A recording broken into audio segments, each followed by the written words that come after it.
করতে হবে, নোটিশ করতে হবে যে আপনার আদালতে বা এই মামলাটি রেডি ফর ট্রায়াল, এটা প্রেরণ করা হলো, নথি বদলি করে দেওয়া হলো।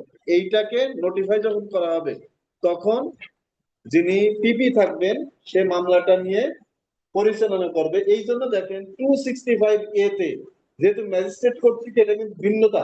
ম্যাজিস্ট্রেট কর্তৃক কিন্তু কখনো 205CC তে বলা হয় নাই যেটা পাবলিক প্রসিকিউটরকে দিয়ে করাতে হবে, মামলা পরিচালনা করতে হবে, এরকম কোনো কিছু নাই। এই জায়গায় কি বলা হচ্ছে দেখেন, 265C তে 265 অনে, সরি এতে বলতেছে দেখেন যে in every trial before a court of sessions prosecution shall be conducted by a public prosecutor.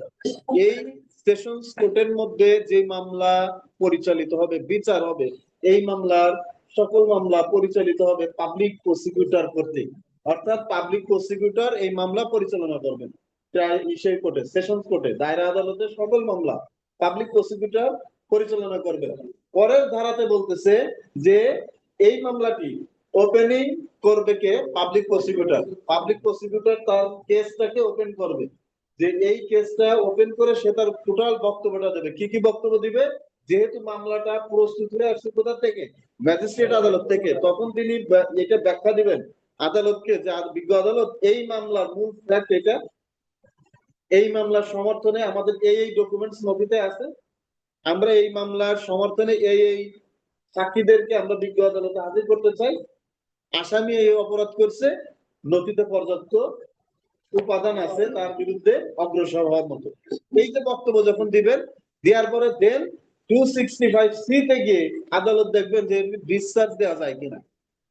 বক্তব্য শুনবে এবার আসামি, কিন্তু ম্যাজিস্ট্রেট কোর্টে ওই রকম এই ধারাবাহিকতাটা নাই যে এই প্রথমে উনি বক্তব্য দিবে তারপরে শুনবে, এরকম নাই। এই জায়গার ভিন্নতাটা এই জায়গায় যে প্রথমে পাবলিক প্রসিকিউটর তার বক্তব্যটা ওপেন করবে যখন কেসটা, করার পরে তখন আবার ডিফেন্স লয়ার যিনি থাকবেন অথবা যিনি অ্যাকিউজ পারসন থাকবেন, আসামি থাকবেন, তার পক্ষ থেকে বক্তব্য শুনবেন আদালত, যে আপনি এই মামলা থেকে অব্যাহতি পেতে পারেন, এইরকম কোনো বক্তব্য আছে কিনা। যদি সে পিটিশন দেয় তাহলে ওই অনুযায়ী শুনানি হবে। মৌখিক ভাবেও বলতে পারে, পিটিশন সবসময় দিতে হবে এরকম না।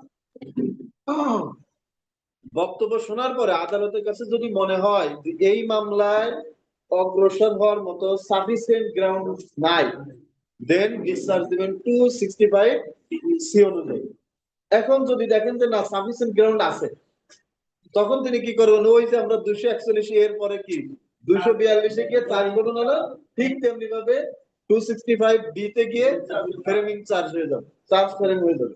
এই চার্জ গঠন যখন হবে, হওয়ার পরে এই ঠিক একইভাবে আসামিকে জিজ্ঞাসা করা হবে আপনি দোষী না নির্দোষ, দোষ স্বীকার করতে চান কিনা।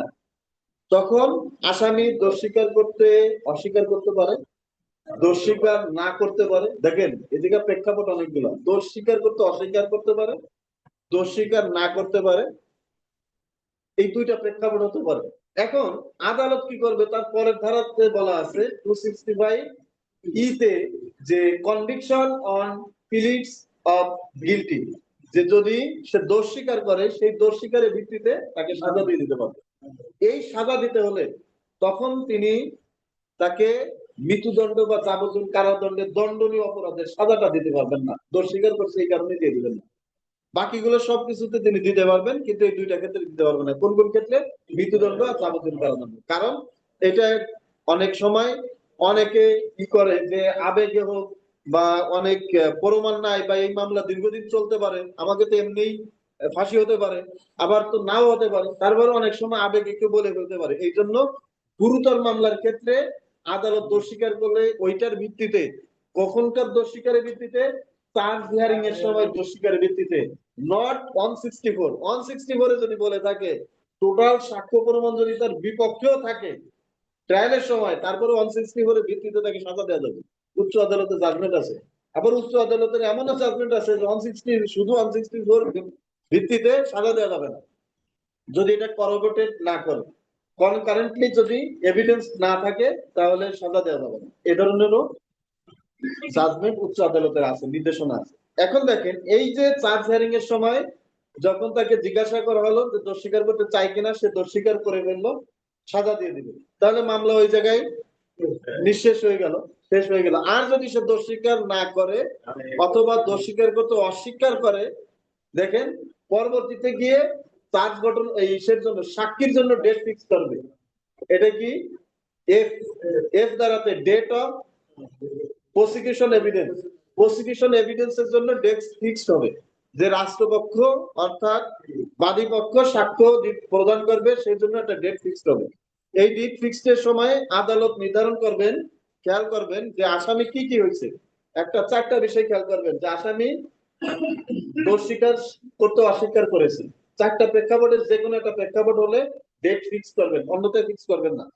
আসামি তার বিরুদ্ধে আনিত অভিযোগ স্বীকার করতে অস্বীকৃতি জানিয়েছে, তার বিরুদ্ধে আনিত অভিযোগ তিনি স্বীকার করেননি, তিনি 265B তে দোষ স্বীকার করে সাজাপ্রাপ্ত হন নাই। আরেকটা হচ্ছে তিনি ন্যায় বিচার চেয়েছেন, যে না আমার বিরুদ্ধে মিথ্যা অভিযোগ নয়, আমি ন্যায় বিচার চাই। এই 4টা প্রেক্ষাপটে যে কোনো একটা প্রেক্ষাপট তৈরি হলে দেন আদালত ডেট ফিক্স করবে কিসের জন্য? প্রসিকিউশন এভিডেন্সের জন্য। তারপরের ধারাতে বলা হচ্ছে এই যে প্রসিকিউশনের জন্য ডেট ফিক্স করা হলো, ফিক্স করার পরে যদি থাকে এই বাদী পক্ষ যে সাক্ষ্য প্রমাণ নিয়ে আসবে, সেই সাক্ষ্য প্রমাণ শুরু হবে, যে এভিডেন্স অফ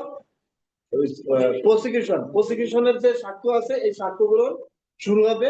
অপর পক্ষ জেরা করবে, জেরা করার পরে ঠিক ওই সময়ে তার পরের ধারাতে বলা হচ্ছে যে অ্যাকুইটাল। দেখেন 265 এ বলা আছে অ্যাকুইটাল, মাঝখানে দেখেন অ্যাকুইটাল এই জায়গায় এক হচ্ছে ডিসচার্জ দিয়ে দিল 265C তে, এই জায়গায় বিচার বাদী পক্ষ সাক্ষী দিচ্ছে, দেওয়ার পরেই বলতেছে যে অ্যাকুইটাল। আসামি পক্ষের বক্তব্য না শুনে দেখেন মজার ব্যাপার আছে, এর পরের ধারাতে গিয়ে বলা হচ্ছে এইচ এর পরে যায় কি আই থেকে বলা হচ্ছে ইন্টারিং আপন দা ডিফেন্স, ডিফেন্সের সাক্ষ্য শুরু হবে পরবর্তীতে গিয়ে। এর আগে দেখেন এই যে অ্যাকুইটাল দেওয়ার সময় আদালত খেয়াল করবে বাদী পক্ষ যে সাক্ষ্য দিল, এই সাক্ষ্য দ্বারা প্রমাণিত হয় না যে আসামি কোনো অপরাধ করেছে, তখন আদালত কি করবেন? বাদীকে বলবেন যে আপনার আর কোনো বক্তব্য আছে কিনা, বাদী পক্ষকে, দ্যাট মিনস পাবলিক প্রসিকিউটরকে। এর পরবর্তীতে তারা যদি কোনো সাক্ষী হাজির করতে ব্যর্থ হয় অথবা তাদের যে সাক্ষ্য হাজির করছে তারা কেউ বৈরী সাক্ষী হয়ে গেছে, অর্থাৎ সে আর তার মামলাটাকে কনস্টিটিউট করতে পারলো না, মেক আউট করতে পারলো না, তখন আদালত আসামির বক্তব্য শুনবেন 342 তে, যে আপনি কোনো বক্তব্য দিতে চান কিনা। বক্তব্য দেওয়ার পরে আর্গুমেন্ট ছাড়াই দুই পক্ষের বক্তব্য শুনে কারণ দর্শায় আদালত অ্যাপিটাল দিয়ে দিবে। এই মামলায় এই সেকশন আরো গুরুত্বপূর্ণ একটা আছে, সেটা হচ্ছে আমরা ম্যাজিস্ট্রেট কোর্টে দেখছি দীর্ঘদিন সাক্ষী যদি অনুপস্থিত থাকে তাহলে মামলাটাকে পোস্টপোন করে আসামিকে রিলিজ দেওয়া হয়, আছে না 249 এ?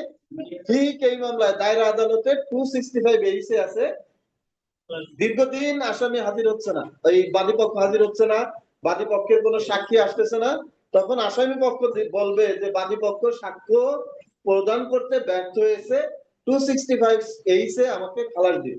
তখন আদালত পিপি কে জানতে চাইবে যে আপনি কোনো সাক্ষী উপস্থাপন করবেন কিনা, করলেও কতদিন, তাহলে হয়তো আর একটা ডেট দিবে, না হলে আর দিবে না, যেহেতু অনেক ডেট চলে গেছে প্রায় 30-35টা, কোনো সাক্ষী আনেন, তখন এই মামলা আদৌ কোন সত্যতা আছে কিনা এটা যাচাইয়ের জন্য হয়তো আরেকটা ডেট দেওয়ার পরে পরবর্তীতে আদালত যদি সন্তুষ্ট হয় যে না বাদী পক্ষ সাক্ষ্য আনতে ব্যর্থ, তখন আসামিকে খালাস দিয়ে দিবে।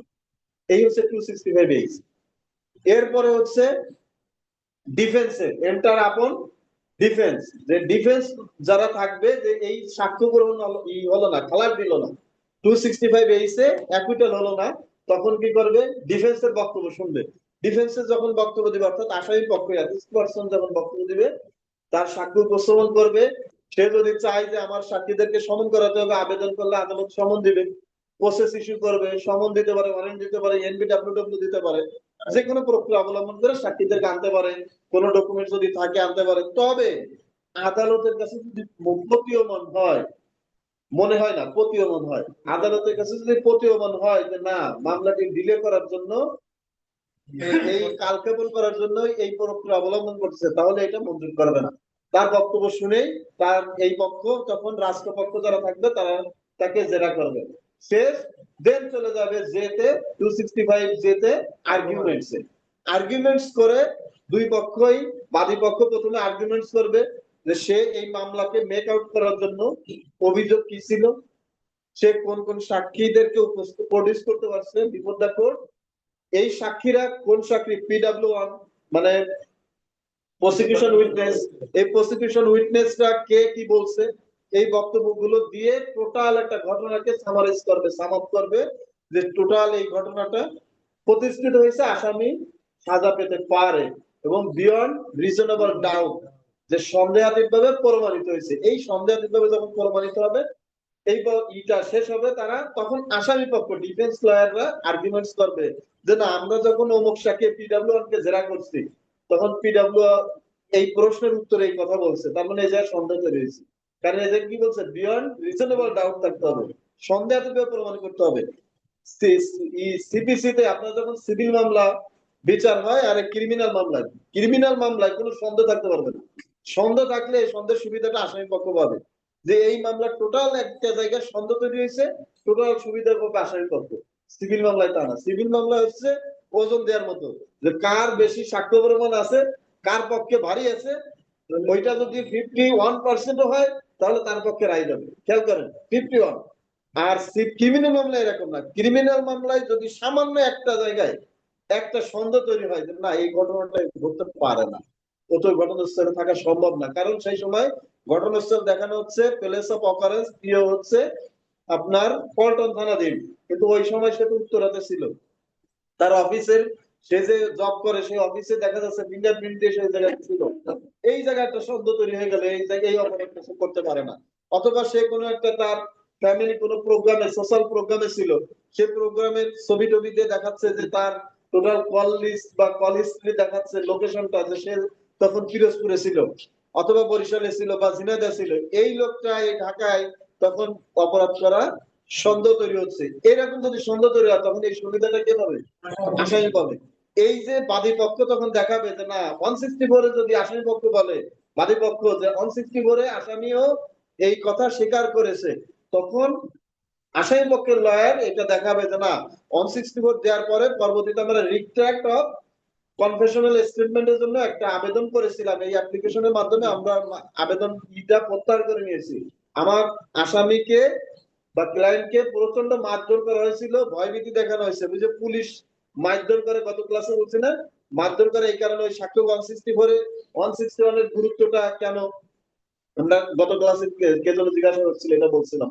তো এই যে পুলিশ যে মারধর করে এটা অ্যাডমিটেড, আমরা সবাই জানি, এটা স্বীকৃত। এখন ওই জায়গাটা আর্গুমেন্টস করে যে না, আমাকে মারধর করে হোক, ভুল বুঝাই হোক, এই 164টা নেওয়া হয়েছে, কিন্তু মূল প্রেক্ষাপটটা এটা, অমুক অমুককে জেরা করছি, সে এই প্রশ্নের উত্তর এটা দিয়েছে, সুতরাং এটা সন্দেহ তৈরি হয়েছে, এটা reasonable doubt, beyond reasonable doubt হয় নাই, সুতরাং আমার আসামি খালাস পাবে।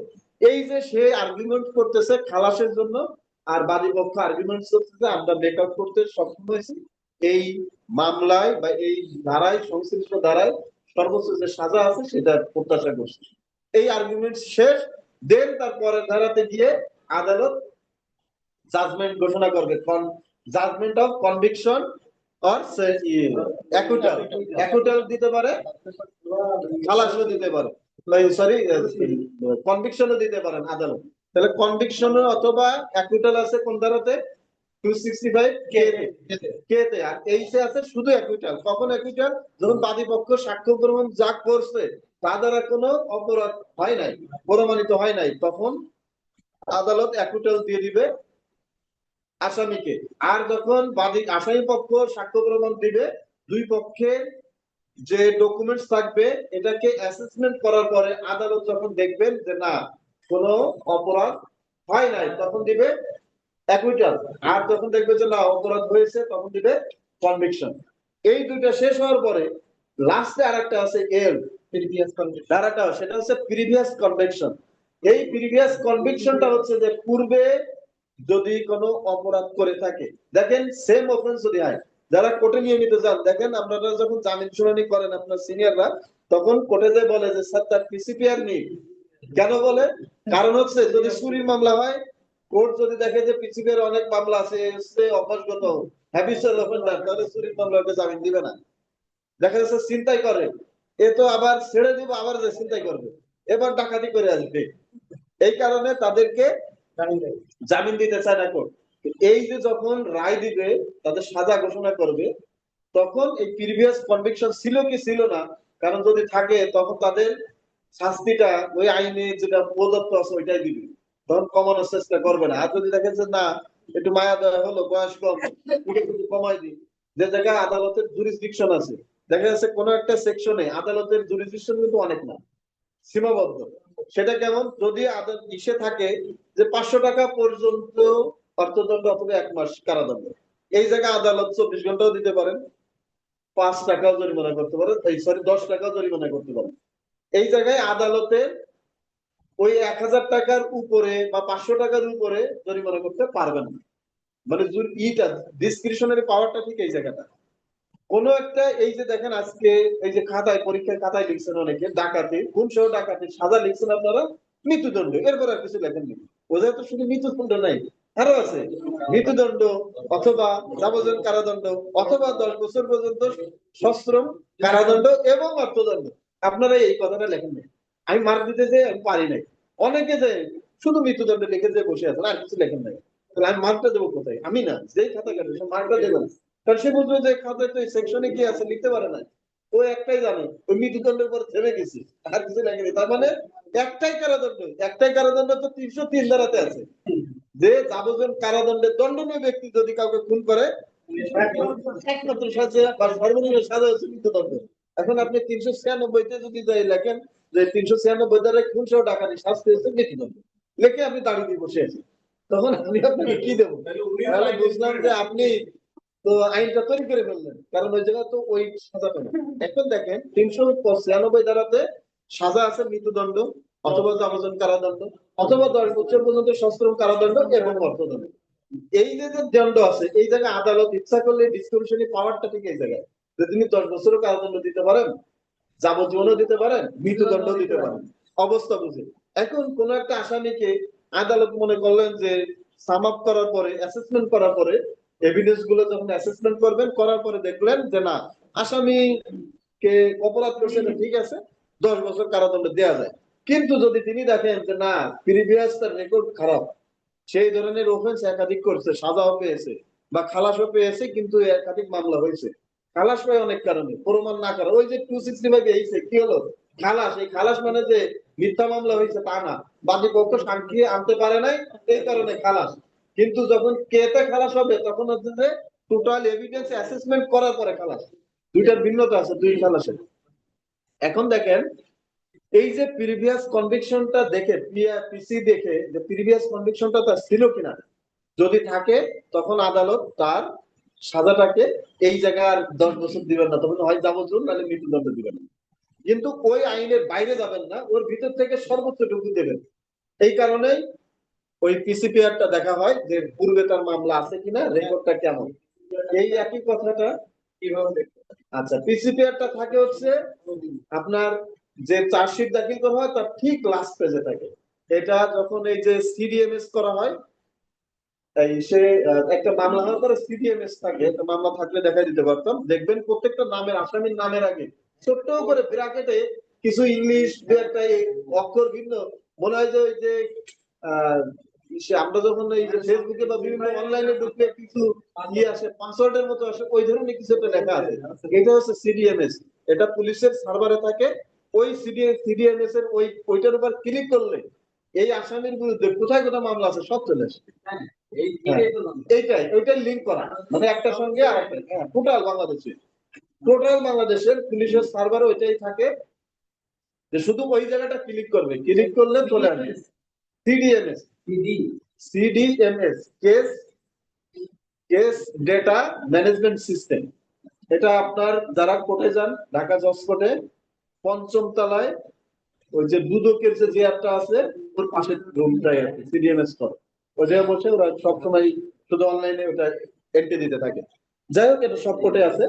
তো আমরা আসি এখানে যে একটা সেকশনে যে ধরা আছে বা শাস্তি আছে, মনে করেন 7 বছর, এটা কি বাড়াইতে পারে? না, বাড়ানোর কোনো সুযোগ নাই, ওই 7 বছরই দিতে হবে বা তার কম দিবে। হ্যাঁ হ্যাঁ, ছোট হয়ে যেতে 3 এর পরে বা 2 এর পরে যে ব্র্যাকেটে যে সংখ্যাটা আছে এটা হচ্ছে সিডিএমএস করা। এই জায়গাটা ক্লিক করলে তার পিসিপিআর কোথায় গেছে সব বের হয়ে চলে আসবে। এবং এটা সারা বাংলাদেশে নতুন যে মামলা হবে, মামলা হওয়ার পরে তার ওই অ্যাড্রেস দিয়ে একটা সার্চ দেওয়া হয়। সার্চ দেওয়ার পরে যদি পায় সঙ্গে সঙ্গে ওই জায়গাটা একটা কানেক্ট করে দেয়, লিঙ্ক দিয়ে দেয়। লিঙ্ক দেওয়ার সাথে সাথে এই জায়গাতে আবার একটা ওই পাসওয়ার্ডের মতো ইসের মতো বেশি ওঠে, তখন ওইটা হচ্ছে এন্ট্রি করে দেয়। অর্থাৎ যখনই যে মামলায় হোক, দেখা যাচ্ছে কোনো এক আসামি ঢাকাতে সাজা পেয়েছে, কিন্তু এখন আপনার ঝিনাইদহে আর একটা মামলা হয়েছে, তখন ওই ঝিনাইদহ পুলিশ কিন্তু দেখতে পাবে ওই জায়গাটা ওই সার্চ দিয়ে যে সে কোথায় কোথায় মামলা হয়েছে তার নাম। এটা সব জায়গায় লুকানোর কোনো সুযোগ নাই। আগামীতে আরো লুকানোর সুযোগ নাই। দেখেন এখন যে এআই ক্যামেরা আসছে, আগামীতে আসামিরা অনেকে মাস্ক পরেও পালাতে পারতো, এখন মাস্ক পরেও পালাতে পারবে না আসামিরা। দেখা যাচ্ছে যে ঢাকার এই মামলা, ওই আপনার সিলেটে দেখা যাচ্ছে যে সে ওই জায়গাতে কোনো একটা রোড দিয়ে যাচ্ছে, ওই এআই তে যখন ওই জায়গা থেকে ক্যাপচার করবে, তার পুলিশের ওই ইসে দেওয়া থাকবে, এআই ওই ক্যামেরায় দেওয়া থাকবে তার ছবি, ওই জায়গা থেকে সংকেত দিবে যে এই সে আসামি, অমুক জায়গার আসামি হচ্ছে সেই। তখনকার ওই জায়গার যে থানা আছে ওই থানায় অ্যালার্ট হয়ে যাবে, অ্যালার্ট হয়ে টোটাল তারা ঘেরবে যে কই যাচ্ছে। তখন তো দেখলো যে এই ক্যামেরার এই লোকেশন থেকে গেছে ওইদিকে, পরের ক্যামেরাতে দেখবে যে থেকে কোথায় যাচ্ছে সে, তখনই আসামি অটোমেটিক্যালি ধরা পড়ে যাবে। তবে আস্তে আস্তে, তবে যে ক্যামেরা তো আমার চুরি করে নিয়ে যায় এই বাঙালিরা। এখন দেখেন সেগুলো চলে আসবে আর কি আস্তে আস্তে। যাই হোক, ওই সফটওয়্যারও আনবে অনেকে যাতে চিনতে না পারে। এখন দেখেন এই যে পিসিপিআর, এটা নিয়ে তো আমরা এই যে রায় দেওয়ার সময় একটা দেখলাম, এটা আরেকটা জায়গা আছে, সার্চ গঠনের সময় পিসিপিআর এর একটা কথা বলা আছে, মনে আছে? কোথায় আছে? 221-এর সাবসেকশন 7, গতকালকে আলোচনা করছি। দেখেন 221-এর সাবসেকশন 7-এ বলা আছে প্রিভিয়াস কনভিকশন। এই প্রিভিয়াস কনভিকশনটা কখন আসবে? ওই সার্চ গঠনের সময় এইটা সার্চ গঠনে আনা যাবে না। এইটা আনতে হবে কখন? যখন এই যে রায় হবে, এই যে 265 এল যখন কে তে যখন জাজমেন্ট দিবে, ওই এল এর সময় তখন সময় নিয়ে আসতে হবে। এবং এটার ক্ষেত্রে যদি আসামি অস্বীকার করে আমার বিরুদ্ধে কোনো মামলা নাই, কিন্তু সিডিএমএস এর ওই মাধ্যমে তো চলে আসছে, সে যদি বলে যে না এটা আমার না, আমি ওই ব্যক্তি না, যদি দাবি করে, তাহলে নতুন করে চার্জ গঠন হবে, তার বিরুদ্ধে ওইটা সাক্ষ্য প্রমাণ গ্রহণ করা হবে, কিন্তু তাকে এটা আনুষ্ঠানিকভাবে ওইভাবে বিচারের চার্জ গঠন করে পড়ে শোনানো হবে না। চার্জ গঠন সব হবে হয়ে দেখা যাচ্ছে যে সংশ্লিষ্ট সেটি যে কারাগারে জেল কেটে থাকে, যে জেলখানায় ছিল, জেল কর্তৃপক্ষ থেকে ডকুমেন্টস নেবে। যদি সে ইসে থাকে, জামিন পেয়েছিল, ওই নথিতে যে সে বেল বন্ড জমা দিয়েছে ওইটা এনে প্রমাণ করবে রাষ্ট্রপক্ষ নিজেই সেই সাজা পেয়েছিল বা ওই সময় তার মামলা ছিল। যাই হোক, এই হচ্ছে আমাদের দায়রা আদালতে, এটা নিয়ে প্রশ্ন যেহেতু আসে নাই, আমরা জাস্ট আলোচনা করলাম একটু। আমরা চলে যাই 403 নম্বর ধারাতে। এই জায়গা থেকে অনেকগুলো প্রশ্ন আসছে। ডাবল জিওপার্ডি, যারা অনলাইনে আছেন আপনারা একটু খেয়াল করেন। মাঝখানে কোনো কিছু নাই, মাঝখানে তো কিছু বিষয় আলোচনা করছি।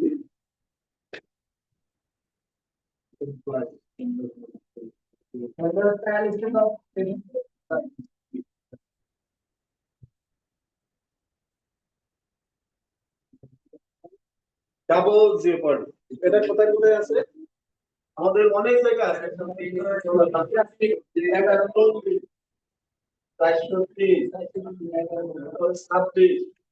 11, মোটামুটি এগুলো আমাদের আছে। আরো আমাদের কাছে কিছু লাগবে না।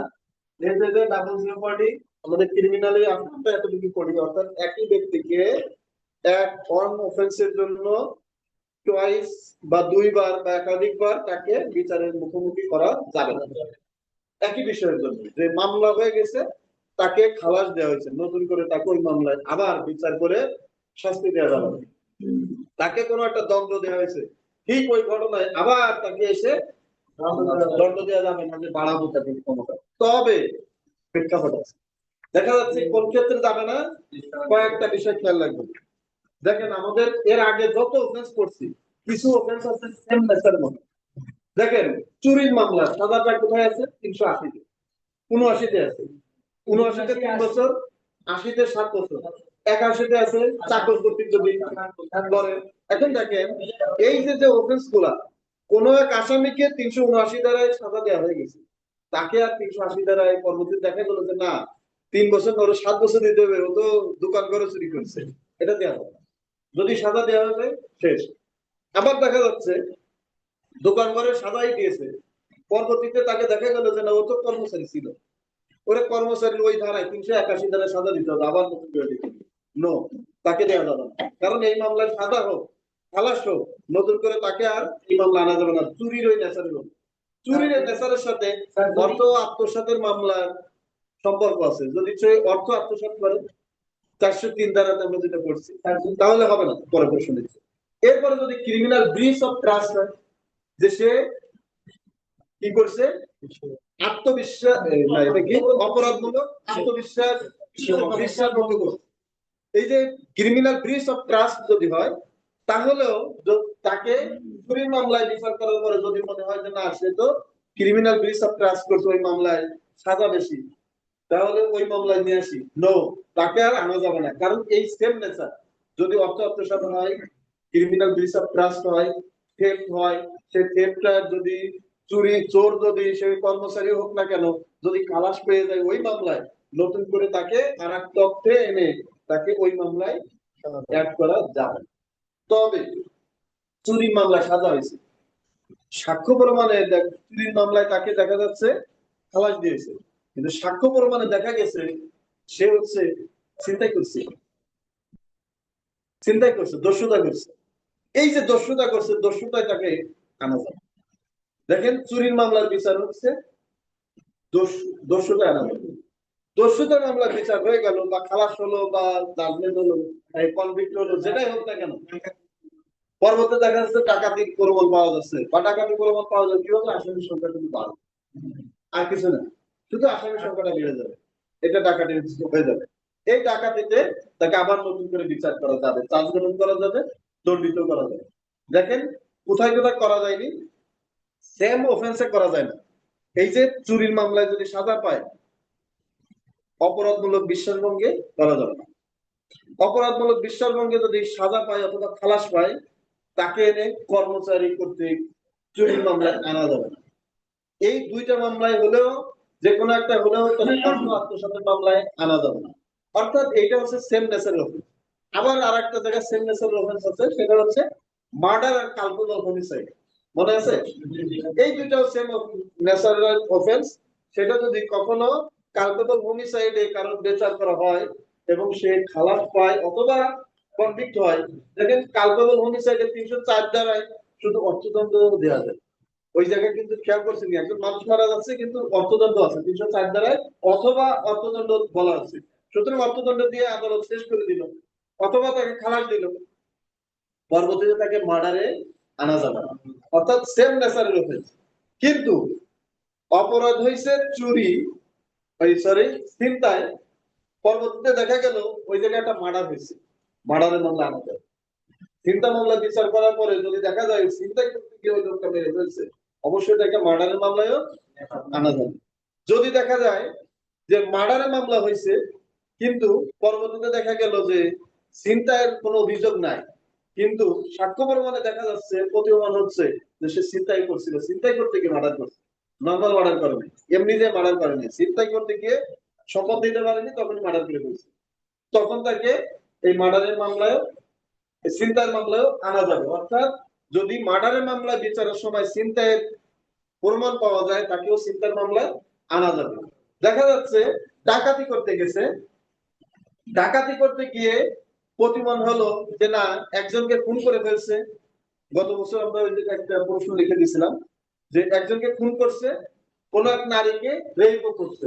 তখন এই যে প্রমাণিত যদি হয় রেপের কোনো অভিযোগ নাই, কিন্তু সাক্ষ্য প্রমাণে দেখা গেল, কারণ ওই যে মার্ডার করে ফেলছে, সবগুলো মার্ডার করছে, কিন্তু ডাক্তারি মেডিকেলে যে পরীক্ষা আসছে ওই রিপোর্টে আসছে, পোস্টমর্টেম রিপোর্টে, যে তাকে রেপ করা হয়েছিল, তখন তাকে এই রেপের অপরাধে অভিযুক্ত করা যাবে এবং তাকে শাস্তিও দেওয়া যাবে।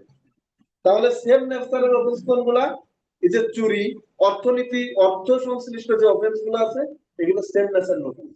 মার্ডার আর কালপেবল হোমিসাইড সেম নেচারের অফেন্স, বাকিগুলো সেম নেচারের অফেন্স না। এই টয়েস আনা যাবে, ডাবল জেওয়ার্ডি প্রযোজ্য হবে না কোন কোন ক্ষেত্রে? যে ক্ষেত্রে দেখা যাচ্ছে এক অফেন্সের সাথে আর এক অফেন্সের দূরত্বটা বেশি। দেখেন, গেছে মার্ডার করতে, অভিযোগ আছে মার্ডার, পাওয়া গেছে দস্যুতা, বিচার করা যাবে, ডাবল বিচার করা যাবে। বলা যাবে না যে ডাবল জেপার্ডি হবে, এটা 403 ধারা অনুযায়ী বাড়িতে হবে, এটা বলার সুযোগ নেই। বিচার হবে, তাকে চার্জ গণনা করা যাবে, দণ্ড দেওয়া যাবে।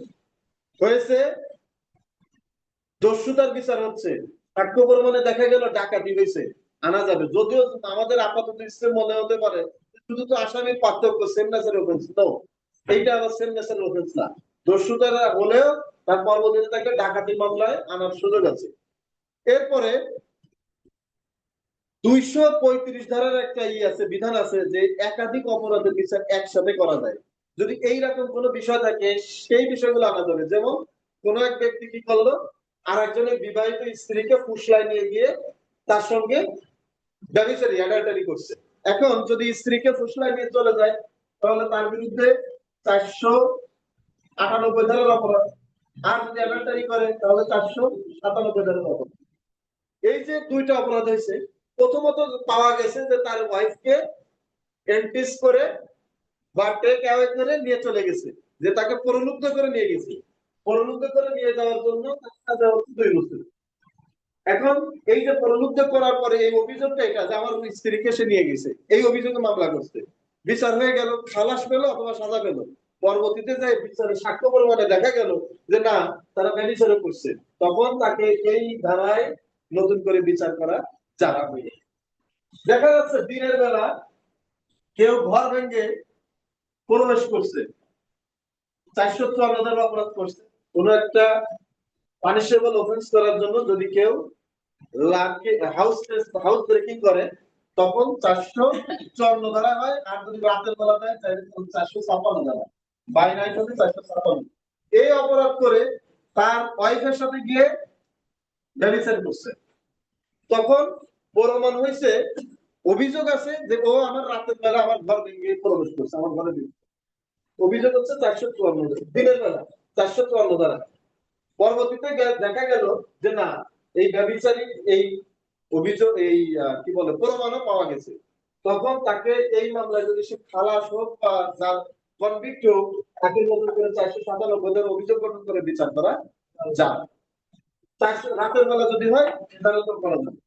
তাহলে এই জায়গায় একাধিক যে অফেন্স গুলো আছে, যে একটা সেম নেচারের অফেন্স না, তখন সেই ক্ষেত্রে তাকে দ্বিতীয়বার আনার সুযোগ আছে।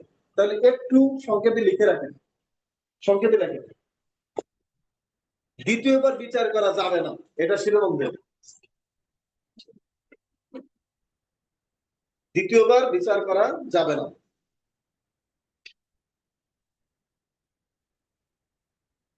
দেখুন, চুরি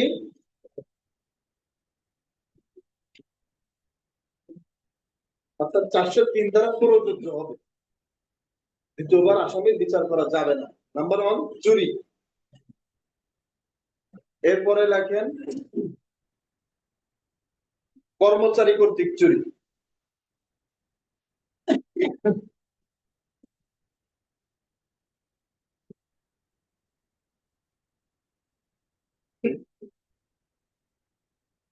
এরপরে লেখেন অর্থ আত্মসাৎ।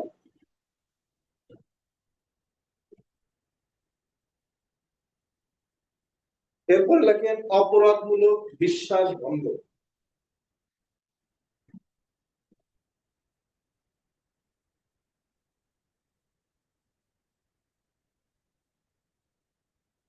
এটা একসাথে একটা দাগ দিয়ে রাখেন, মানে এর কোনো একটা হলে আরেকটা করা যাবে, আরেকটা বিচার।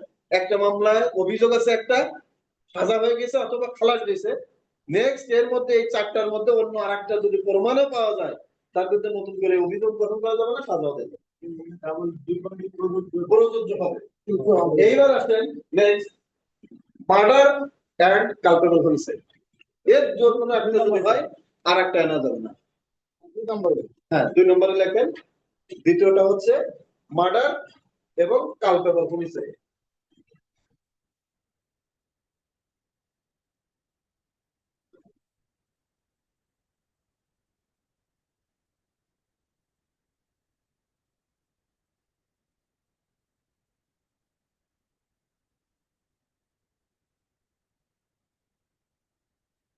মার্ডার এবং কালপেবল হোমিসাইড লিখছেন। এরপরে লেখেন যে প্রযোজ্য, এটা লিখছেন যে 403 দ্বারা প্রযোজ্য হবে, অর্থাৎ দ্বিতীয়বার বিচার করা যাবে না। 403 দ্বারা প্রযোজ্য হবে, 403 দ্বারা প্রযোজ্য হওয়া মানে হচ্ছে দ্বিতীয়বার তার বিচার করা যাবে না। এবার লেখেন প্রযোজ্য হবে না অথবা তার দ্বিতীয়বার বিচার করা যাবে, দ্বিতীয়বার বিচার করা যাবে অর্থাৎ 403 দ্বারা এটা প্রযোজ্য না আসামির জন্য।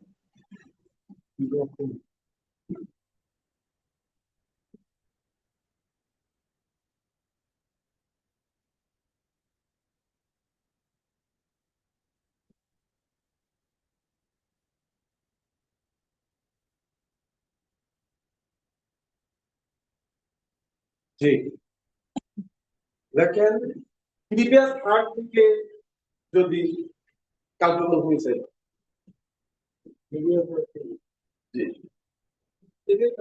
যদি মারা যায়, ভিকটিম মারা যায়, তাকে কালপেবল হোমিসাইডেও বিচার করা যাবে।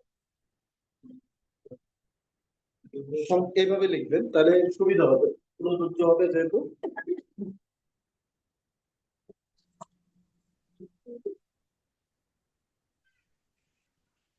দেখা যাচ্ছে বাংলায় যদি লেখেন গুরুতর আঘাত, Pero saya tidak ni nak kita nikah sih nak.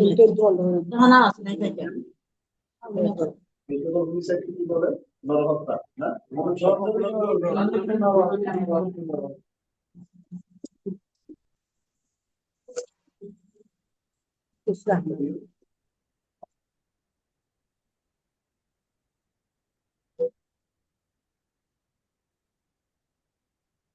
Kita ni susah.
জি বাকিগুলো আপনারা কমন সেন্স ব্যবহার করে করতে পারবেন। 235 ধারা করলে আরো এই কথা যদি মনে রাখতে পারেন এটা প্রযোজ্য হবে না। আপনার যদি পরীক্ষায় প্রশ্ন আসে, উদাহরণ দিয়ে দেয় গুরুতর আঘাত প্রাপ্ত হওয়ার পরে 14 দিন পরে ভিকটিম মারা গেছে, গুরুতর আঘাতে আসামির সাজা প্রদান করা হয়েছে, পরবর্তীতে তাকে কালপেবল হোমিসাইডে বিচার করা যাবে কিনা? যাবে। ওর সাজা হলেও বিচার হলেও এটা বহাল থাকবে।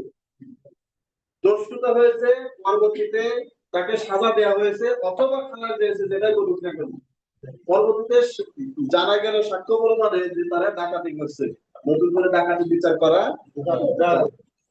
খুন করছে, খুনের বিচার হচ্ছে, পরবর্তী সাক্ষ্য বর্ণনায় দেখা গেল যে খুনি দস্যুতা করছিল, তাকে খুনের বিচার করা যাবে, পাশাপাশি দস্যুতা করা যাবে। দেখেন খুন এই দস্যুতা কয়জন হয়? শুধু চারজন, আর ডাকাতি পাঁচজন। ডাকাতি হলো, খুন হলো, দস্যুতা হলো, খুন হলো, কোন কোন ধারায় অভিযোগ? পাঁচ ঘটনা অভিযোগ করবেন। ওটা না, ওটা ফুল শট, এটা 302, ওটা আর এটা হলো ফুল শট ওরবারি 302 আর হচ্ছে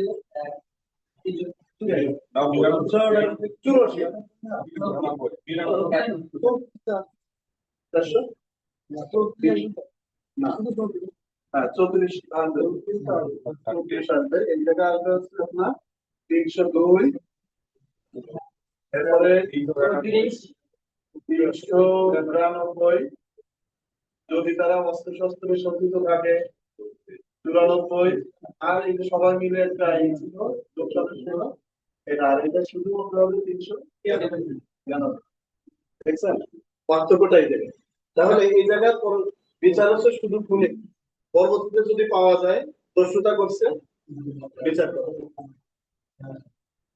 বিচার করা এই জায়গায় যদি হয় যে শুধু খুনের বিচার হচ্ছে 302 দ্বারা, পরবর্তীতে দেখা গেল ডাকাতি করছে তারা, ডাকাতি করলে এই 296 বিচার করা যায়। তাহলে এই যে টেবিল করে দিলাম, এই টেবিলের মধ্যে একটা যদি হয় অপরটার ক্ষেত্রে অবশ্যই বিচার করা যাবে। বুঝছেন কিনা? 403 দ্বারা তো পড়া আছে, বই আছে কাছে, দেখেন। এই আপনার জন্য কি একটা প্রশ্ন ছিল, ওই সময় কি একটা প্রশ্ন ছিল?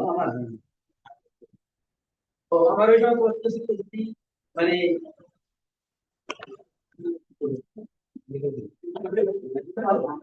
আর হয়ে গেছে কিন্তু লিখে রাখছি। ছোট হয় বড় কোনো বিচারে মার্ডারে বিচারে কালপেবল হোমিসাইড করা যাবে না, মানে ছোট বিচার করা যাবে না, যাবে না।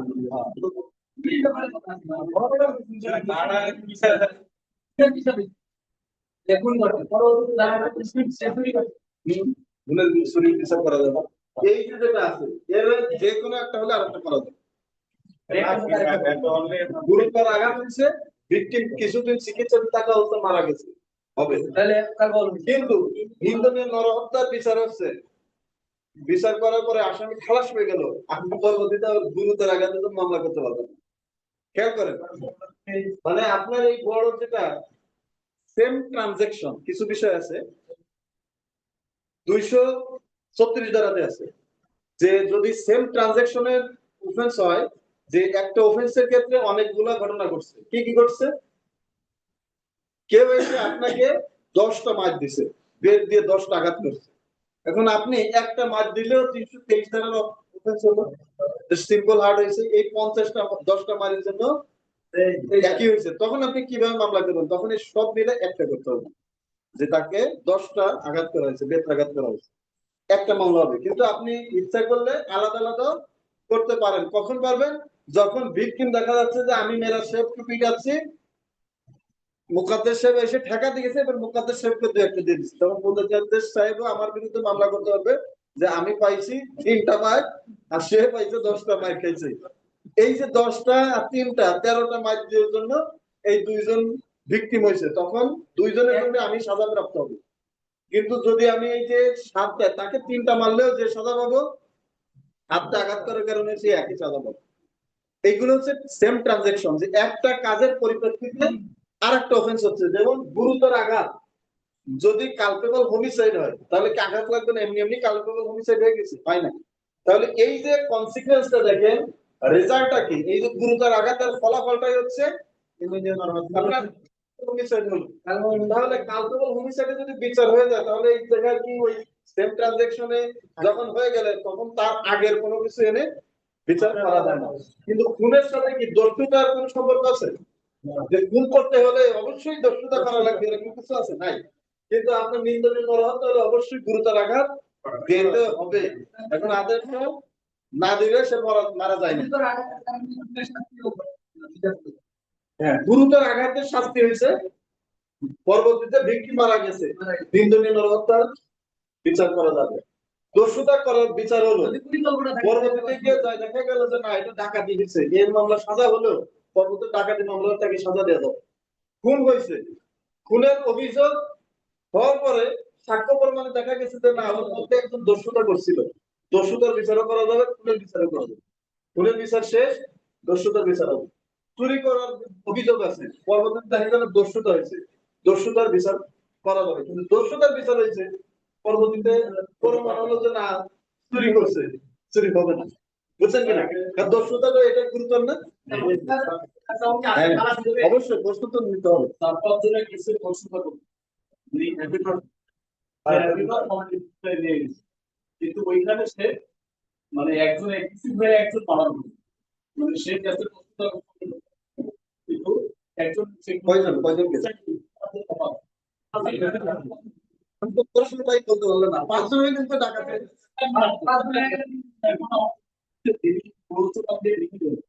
তিনি একটা অপরাধের জন্য নেই কিন্তু ওর মধ্যে থেকে একজন ব্যক্তি এটা হচ্ছে এই যে এতক্ষণ আমরা ওই সময় সাজা এই কত দ্বারাই 302। আপনি যে কি বলছেন, দস্যুতা করছেন, আসামিদের সংখ্যা 4 জন, তাহলে কত হবে? 300।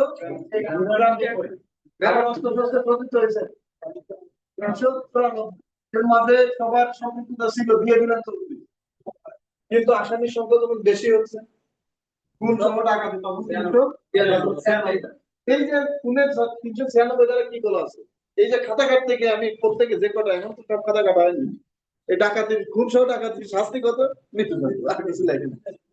এটা লেখা যাবে, ওই কথাটাই লিখতে হবে যেটা আইনি বলা হয়। এখন আসামির সংখ্যা যখন বেশি, ডাকাতি করলো, ডাকাতি করার মধ্যে ওই ধারাতে বলা আছে যদি এর মধ্যে একজন খুন করে, একজনও যদি খুন করে তাহলে সবাই খুনের সাজা পাবে। বুঝছেন কিনা? কিন্তু যখন কি হচ্ছে, দস্যুতা হলো, দস্যুতার মধ্যে যদি একজন খুন করে তাহলে বাকিরা দস্যুতার সাজা পাবে, যে খুন করছে সে খুনের সাজা পাবে। কারণ ওই জায়গায় বলা নাই যে খুন সহ দস্যুতার আলাদা কোনো সেকশন নাই, বলেও দেওয়া নাই যে এই দস্যুতা করতে গিয়ে যদি একজন খুন করে তা বাকি সবাই খুনের সাজা পাবে, এটা বলা নাই। হ্যাঁ, আপনি আনতে পারবেন 34 ধারা অনুযায়ী যদি সবার কমন ইন্টেনশন ছিল যে দস্যুতা করতে যাব, যদি সম্পত্তি না দেয় মেরে তারপরে আসবো, যেভাবে মালামাল নিয়েই আসবো, এই উদ্দেশ্য করে গিয়ে মার্ডার করে চলে আসছে, সম্পদ চিন্তাই করে নিয়ে চলে আসছে, তখন সবার উদ্দেশ্য একই ছিল, যৌথ দায় আসবে। কিন্তু আলাদাভাবে সেকশনে বলা নাই যে শুধুমাত্র এই দায়টা আপনার ওটা প্রমাণ করতে পারলে পাবে, প্রমাণ করতে না পারলে পাবেন না। যে মার্ডার করছে সে শুধু 302 দ্বারা শাস্তি পাবে। কিন্তু ডাকাতি করতে গিয়ে যখন মার্ডার হবে, তখন ওই যে আমি মার্ডার করিনি একজন করছে প্রশ্ন ছিল না, ডাকাত সর্দার নিষেধ করছে, এরপরেও আরেকজন করে ফেলছে, এই যে হলে তখন যখন হবে তখন 396 অনুযায়ী সবাই শাস্তি পাবে। যাই হোক, আমরা প্রশ্নগুলো দেখবো। জি,